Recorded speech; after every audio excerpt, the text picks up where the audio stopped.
जय हिंद दोस्तों, मैं हूं प्रभात। पीसीएस शिक्षा के मंच पे आप तमाम अभ्यर्थियों का हार्दिक अभिनंदन करता हूं। और क्विक रिवीजन सीरीज का ये तीसरा पोर्शन आप देख रहे हैं। यहाँ पे हम लोग करंट अफेयर्स का क्विक रिवीजन कर रहे हैं। और जो प्रश्न हमने लिया है वो नवंबर 2024 से प्रारंभ किया है। और इसका कारण ये है क्योंकि अक्टूबर तक लगभग एक फेज का एग्जाम बीत चुका है। यहाँ से आप सभी पीटी होने वाले एग्जामिनेशन को टारगेट कर सकते हैं। और यहाँ नवंबर से मैंने लिया है और इसको लगातार हम अप टू डेट करते रहेंगे।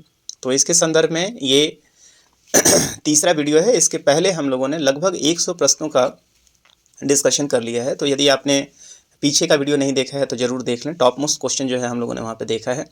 और इसके क्विक रिवीजन सीरीज में आज भी हम अपने साथ लगभग 40-50 प्रश्नों को लेकर आए हैं। और बहुत ही कम समय में मैं प्रयास करूँगा कि आपके करंट अफेयर्स को और भी मजबूत किया जाए। आप इस वीडियो के माध्यम से अपने रिवीजन को या अपने कंटेंट के ऊपर काफ़ी मजबूत पकड़ बना सकते हैं। तो आइए चलते हैं, सीधा ही चलते हैं अपने वीडियो की तरफ, जहां हम लोग अगले प्रश्न का बात करें। सबसे पहले ये समझते हैं।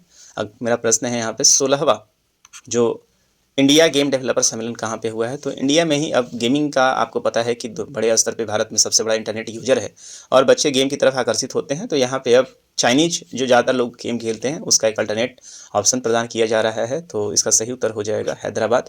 तो 16वां इंडिया गेम डेवलपर सम्मेलन कहाँ पे हुआ है। तो हैदराबाद में हुआ है। 13 नवंबर 2024 को तेलंगाना के हैदराबाद में इंडियन गेम डेवलपर सम्मेलन का 16वां संस्करण हुआ और गेम से डेवलपिंग से संबंधित यहाँ बातें की गई हैं। आगे देखते हैं। विदेश मंत्री डॉक्टर एस जयशंकर ने पुणे स्थित सिम्बायोसिस इंटरनेशनल यूनिवर्सिटी के पहले विदेशी परिसर का उद्घाटन कहाँ किया है। तो विदेश में जो परिसर है वो यूएई में विदेश मंत्री के द्वारा इसका उद्घाटन किया गया है। और 21वीं सदी के कौशल विकसित करने पर ध्यान केंद्रित ये करेगा। तो बेसिकली नवाचार और स्किल से संबंधित ये यूनिवर्सिटी होगा जो भारत के द्वारा यूएई में स्थापित किया गया है। प्रतिवर्ष राष्ट्रीय जनजातीय गौरव दिवस कब मनाया जाता है। तो राष्ट्रीय जनजातीय गौरव दिवस आपको मालूम है कि भगवान बिरसा मुंडा के तिथि के ऊपर इसको मनाया जाता है। तो 15 नवंबर जो है इस बार 2024 जो ये 15 नवंबर आया है ये इनका 150वां जयंती भी है। इस बात को आप याद रखेंगे कि 150वां जयंती है, इसलिए इसको इस बार मनाया जा रहा है।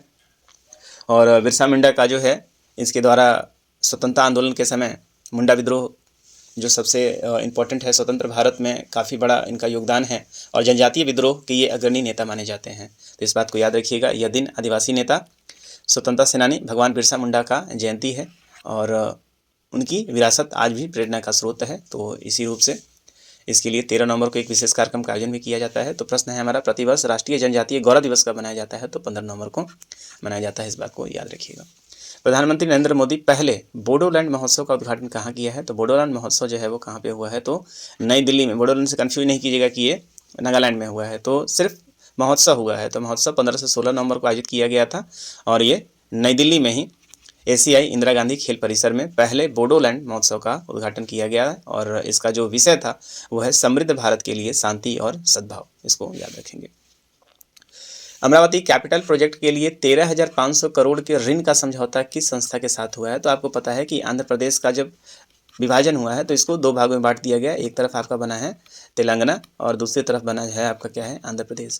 तो आंध्र प्रदेश तेलंगाना को जो है वो हैदराबाद कैपिटल अब परमानेंट मान लिया गया है और आंध्र प्रदेश का जो कैपिटल अब होगा वो क्या होगा, अमरावती होगा। और अमरावती को डेवलप करने के लिए, चूँकि अमरावती उतना डेवलप नहीं है, तो आंध्र प्रदेश ने अमरावती को डेवलप करने के लिए अब इंटरनेशनल ऑर्गेनाइजेशन से क्या किया है, अब ऋण लिया है, जिसमें सबसे इंपॉर्टेंट है आपका वर्ल्ड बैंक और एशियाई बैंक। तो वर्ल्ड बैंक और एशियन डेवलपमेंट बैंक से 13,500 करोड़ रुपए का ऋण जो है वो आंध्र प्रदेश ले रही है सेंट्रल गवर्नमेंट के मदद से। तो सही उत्तर हो जाएगा आपका option number D. UN habitat और संघाई नगर पालिका का वैश्विक स्थिरता पुरस्कार जीतने वाला भारत का पहला शहर कौन सा है। बहुत इंपॉर्टेंट प्रश्न है। यूएन हैबिटेट और संघाई नगर पालिका का वैश्विक स्थिरता पुरस्कार, तो उसका सही उत्तर हो जाएगा तिरुवनंतपुरम। तो केरल के तिरुवनंतपुरम नगर निगम को शहरों में सतत विकास के लिए, सस्टेनेबल विकास के लिए ये पुरस्कार दिया गया है। और तिरुवनंतपुरम पहला ऐसा शहर है, भारतीय शहर है, जिसको ये पुरस्कार मिला है। तो बहुत इसको स्टार मार्क आप लगा सकते हैं। बहुत ही इंपॉर्टेंट ये न्यूज है। सर्पदंश को अधिसूचित रोग किस राज्य में घोषित किया गया है। सर्प मतलब स्नेक बाइट की बात हो रही है। तो स्नेक बाइट जो है तमिलनाडु के क्षेत्र में इतना ज़्यादा हुआ है कि उसे अब अधिसूचित रोग के अंतर्गत शामिल कर दिया गया है। सही उत्तर हो जाएगा ऑप्शन नंबर सी। तमिलनाडु सार्वजनिक स्वास्थ्य अधिनियम 1939 के तहत मृत्यु पर अंकुश लगाने के लिए सर्पदंश को एक अधिसूचित बीमारी घोषित किया गया है। 15 जिलों में नार्को अपराधियों के लिए किसने ऑपरेशन कवच 6.0 चलाया है। तो नार्को जो अपराधी होते हैं, उनके लिए यहाँ पे क्या किया जाता है कि कवच 6.0 को दिल्ली पुलिस के द्वारा प्रारंभ किया गया है। तो जनरली ड्रग्स से संबंधित ये सारे लोग हैं, नार्को में जो शामिल होते हैं, जो ड्रग्स का गिरोह चलाते हैं, उनके लिए ये है। और ऑपरेशन का नाम है कवच 6.0। एक कवच जो है वो ट्रेन एंटी कॉलिजन सिस्टम भी है, तो आप उससे कंफ्यूज नहीं होइएगा, ये कवच नार्को के अगेंस्ट में है। इसरो ने द्रव और तापीय विज्ञान में अनुसंधान केंद्र स्थापित करने के लिए किस आईआईटी के साथ समझौता किया है? तो जो इसरो फ्यूल बनाती है, रॉकेट के लिए जो फ्यूल बनाती है, उस फ्यूल में आपको पता है सॉलिड फ्यूल भी होता है, लिक्विड फ्यूल भी होता है, और इसके अलावा हम लोग क्रायोजेनिक इंजन का डेवलपमेंट भी कर रहे हैं। तो इसके लिए इसरो ने किसके साथ समझौता किया है? तो आईआईटी मद्रास के साथ समझौता किया है। तो इसरो के बारे में आपको याद रहना चाहिए कि ये हमारा जो है वो महत्वपूर्ण स्पेस एजेंसी है, जिसकी स्थापना 15 अगस्त 1969 को हुआ था। और इसके पहले अभी आप कमेंट बॉक्स में बताएंगे कि इसके अभी नए जो चीफ है कौन बनाए गए हैं। और हाल फिलहाल में स्पेडेक्स जो मिशन है वो किसके द्वारा लॉन्च किया गया है, इसको भी बताएं। जिस तरीके से भारत का इसरो है, उसी तरीके से पूरी दुनिया के पास यूएसए के पास क्या है, नासा है। उसके बाद आप देखेंगे जापान के पास जैक्सा है, चाइना के पास अपना चाइना स्पेस एजेंसी है। उसके बाद आप देखेंगे कि यूएसए के पास यूरोपियन स्पेस एजेंसी है, यूरोप के पास यूरोपियन स्पेस एजेंसी है, रसिया के पास रॉसकॉस्मोस है, साउथ कोरिया के पास आप देखेंगे अपना जो एक एजेंसी शुरू हुआ जिसको हम लोग कासा कहते हैं। तो ये तमाम फैक्ट आपके लिए इंपॉर्टेंट हो सकते हैं। चीन के चाणक्य मेगापोर्ट का अनावरण कहाँ किया गया है? तो चीन ने एक चाणक्य मेगापोर्ट का अनावरण किया है। तो चीन लगातार जो है अपना BRI रोड इनिशिएटिव को आगे बढ़ा रहा है, और उसी के संदर्भ में आप देखेंगे कि ये पेरू में अभी आप देखेंगे कि इसने अपना इस पोर्ट का नाम कर लिया है। पेरू जो है वो पेरू जलधारा आपको याद आ रहा होगा कहाँ पे है, तो साउथ अफ्रीका आप देखेंगे तो ये पूरा का पूरा जो पश्चिमी तट है यहाँ पे, तो एंडीज पर्वत श्रृंखला भी आप वहाँ पे देखेंगे। तो वहीं पे इसने क्या किया है कि चाणक्य मेगापोर्ट का अनावरण किया है। 14 नवंबर 2024 को चीनी राष्ट्रपति के द्वारा पेरू के समकक्ष दीना बोलुआ पोर्ट ने पेरू के तटीय शहर चाणक्य में एक 1.3 बिलियन मेगापोर्ट का उद्घाटन किया है, और जो चीन के शिपिंग कंपनी के द्वारा वित्त पोषित है। साथ ही ये दक्षिण अमेरिका का पहला हरित और स्मार्ट बंदरगाह है। आने वाले समय आप देखिएगा यहाँ पे अमेरिका का विरोध भी होगा।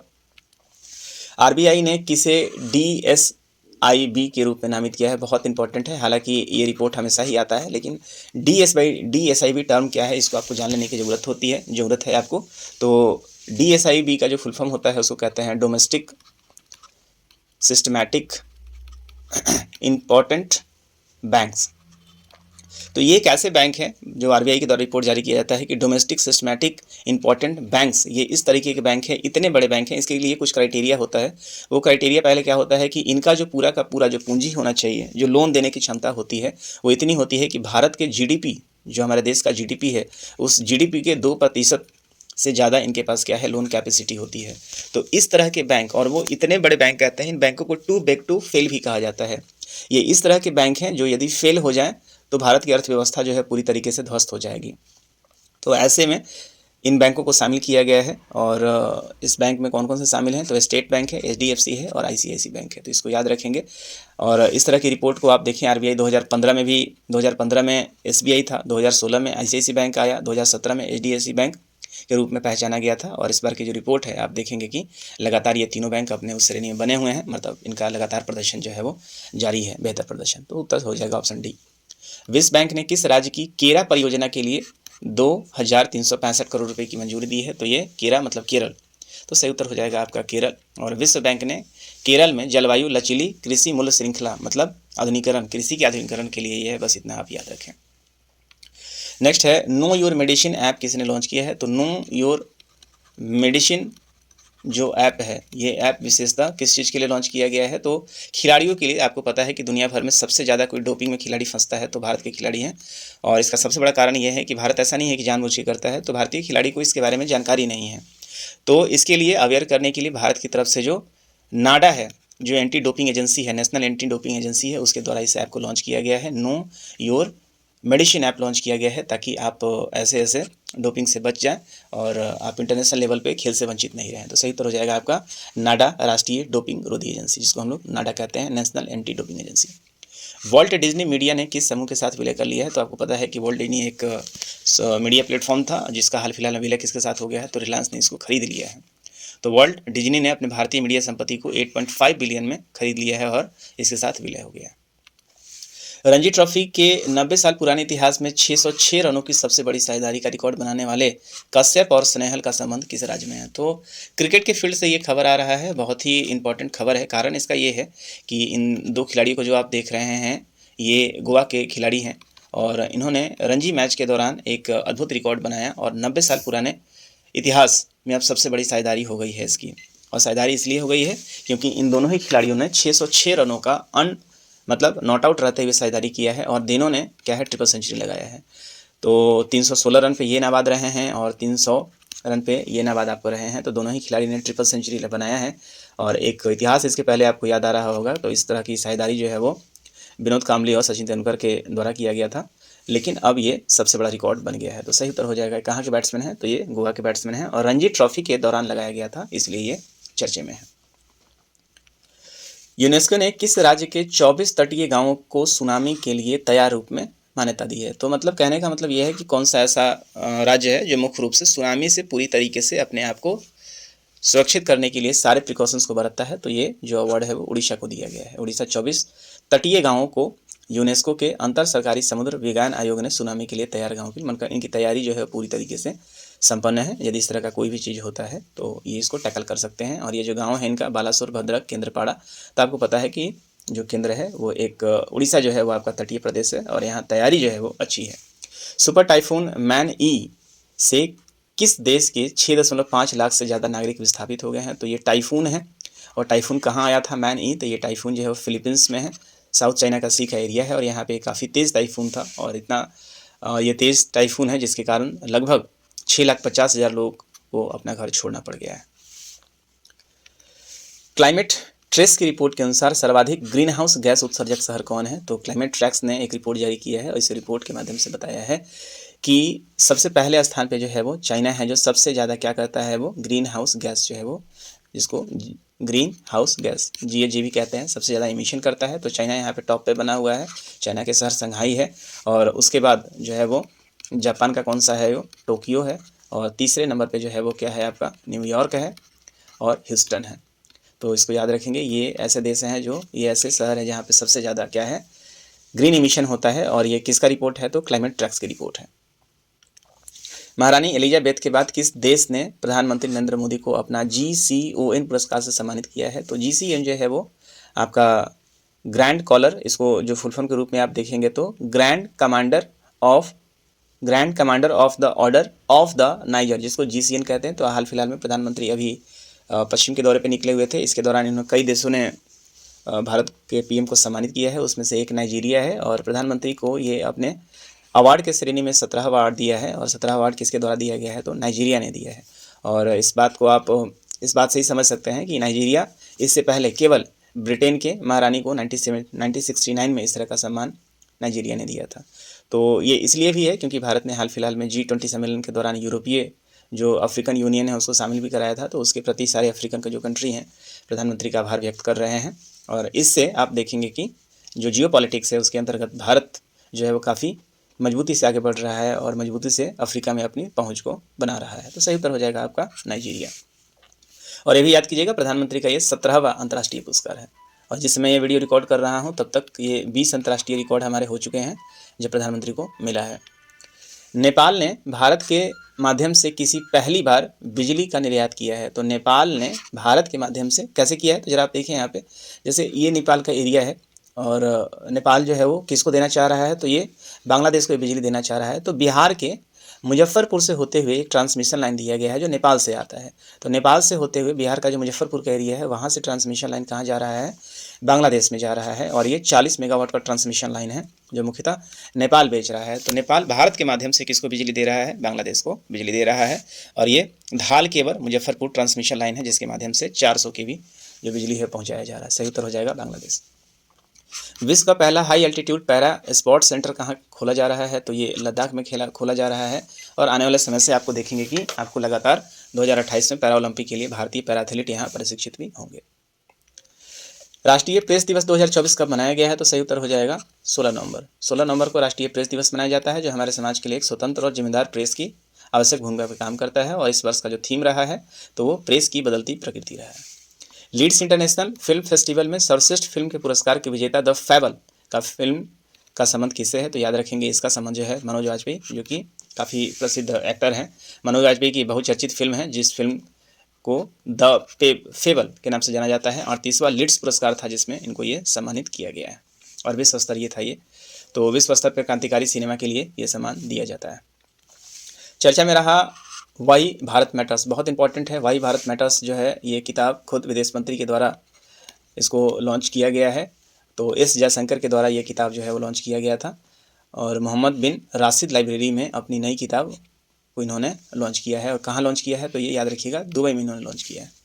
19वां G20 शिखर सम्मेलन किस देश में मेज़बान कहाँ है, मतलब किसने इसको आयोजित किया है? तो 19वां जो है वो इस बार ब्राज़ील में हुआ है। आपको पता है कि 18वां जो है वो 2023 में भारत में हुआ था। उसके बाद 19वां जो ये G20 सम्मेलन है ये कहाँ संपन्न हुआ? तो ये ब्राज़ील में संपन्न हुआ है जो 2024 में संपन्न हुआ। और जो 20वां है ये मुख्य रूप से 2025 में होने वाला है। और ये कहाँ पे होगा? तो ये साउथ अफ्रीका में प्रस्तावित है। इस बात को आप याद रखेंगे। और जो 19वां G20 सम्मेलन है ये न्याय संगत और टिकाऊ दुनिया का निर्माण इसका थीम रहा है। और इसमें सबसे इम्पॉर्टेंट है कि इसमें एक वैश्विक भूख को लेकर एक वैश्विक गठबंधन का निर्माण हुआ है जिसको हम लोग भूख और गरीबी पर वैश्विक गठबंधन का नाम कहते हैं। तो ये याद रखिएगा, प्रश्न बहुत पूछ सकता है। और ब्राज़ील की अध्यक्षता में ये पहल प्रारंभ की गई है। आगे देखते हैं, भारत के संचार उपग्रह GSAT-20 को किस रॉकेट से लॉन्च किया गया था? तो GSAT जो है वो GSAT-20 जो है हमारा क्या है, एक कम्युनिकेशन सैटेलाइट है और काफ़ी भारी भरकम सैटेलाइट है।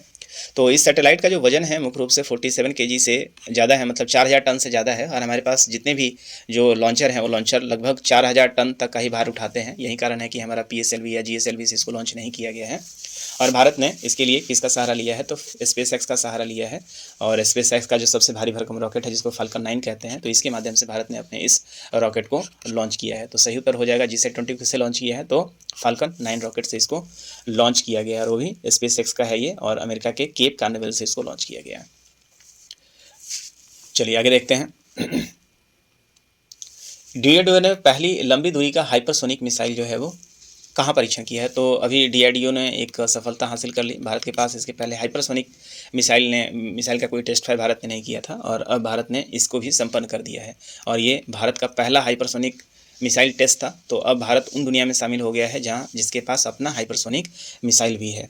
तो टॉप जो कंट्री हैं जिनके पास हाइपरसोनिक है उसमें आप USA को कर सकते हैं, रसिया का जिरकॉन है, उसके बाद आप चाइना को दे सकते हैं। और अब भारत यहाँ पे उस हाइपरसोनिक के श्रेणी में आ गया है। और इसको टेस्ट फायर किसने किया है? तो DRDO के द्वारा किया गया है। तो DRDO आपको पता है कि डिफेंस रिसर्च डेवलपमेंट ऑर्गेनाइजेशन है और इसकी स्थापना कब हुई है? तो 1 जनवरी 1958 को किया गया है। और V समीर कामत जो हैं इसके भी क्या हैं, अध्यक्ष बने हुए हैं। तो सही उत्तर हो जाएगा आपका क्या, उड़ीसा के तट से इसको प्रक्षेपित किया गया, इसका टेस्ट फायर किया गया। हालांकि अभी इसका कोई इंडियन नेम नहीं दिया गया है। और ये 1500 रेंज इसकी कितनी है? 1500 किलोमीटर तक इसकी रेंज है। और ये जो है वो एटॉमिक लोड भी ले जाने में सक्षम है। और हाइपरसोनिक मिसाइल है। हाइपरसोनिक किसे कहते हैं? तो आपको याद आना चाहिए कि हाइपरसोनिक वैसे मिसाइल को कहते हैं जिसकी स्पीड 5 मैक से प्लस होगी। ठीक है, तो इसको याद रखें। सुपरसोनिक जो है वो 2 से 5 के बीच में होता है, तो इसको याद रखेंगे। और भारतीय जो मिसाइल टेक्नोलॉजी है और भारत का जो पूरा रक्षा विभाग है उसके लिए एक बहुत ही इंपॉर्टेंट न्यूज़ है और इम्पॉर्टेंट सफलता है।